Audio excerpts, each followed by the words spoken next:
മംഗളവാർത്തക്കാലം മൂന്നാം ശനി. വിശുദ്ധ യോഹന്നാൻ എഴുതിയ സുവിശേഷം 3-ാം അധ്യായം 31 മുതൽ 36 വരെയുള്ള വാക്യങ്ങളുടെ വിശകലനം. പുത്രനിൽ വിശ്വസിക്കുന്നവൻ നിത്യജീവൻ പ്രാപിക്കുന്നു. പൂർവകാലങ്ങളിൽ പല രീതിയിലും പല ഘട്ടങ്ങളിലും പ്രവാചകരിലൂടെ സംസാരിച്ച ദൈവം അവസാന ഘട്ടത്തിൽ തന്റെ പുത്രനിലൂടെ നേരിട്ട് സംസാരിച്ചിരിക്കുന്നു.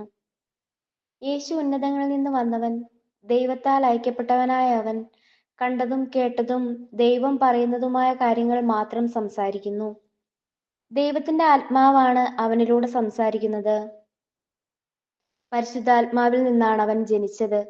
അവൻ പരിശുദ്ധാത്മാവിനാൽ നിറഞ്ഞവൻ, അവൻ പരിശുദ്ധാത്മാവിനാൽ നയിക്കപ്പെടുന്നവൻ, അവൻ പരിശുദ്ധാത്മാവ് ഇറങ്ങി വന്നവൻ, അവൻ പരിശുദ്ധാത്മാവിനെ നൽകുന്നവൻ. ഏകവും സത്യവുമായ മൂന്നാളുകളിൽ ഒരാളാണ് യേശു.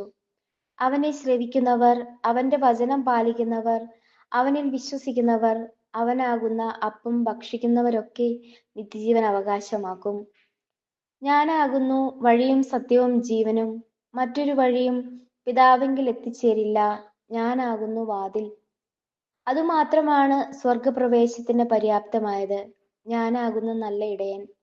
അവൻ മാത്രമേ നമ്മെ ദൈവപിതാവിങ്കിലേക്ക് നയിക്കുകയുള്ളൂ. ആരും നശിച്ചു പോകാതിരിക്കാൻ തന്റെ ഏകജാതൻ നൽകാൻ തക്കവിധം ദൈവം മനുഷ്യനെ സ്നേഹിച്ചു. മനുഷ്യന്റെ രക്ഷയ്ക്കായി സ്വർഗത്തിലും ഭൂമിയിലുമുള്ള എല്ലാ അധികാരവും പിതാവ് പുത്രന് നൽകിയിരിക്കുന്നു.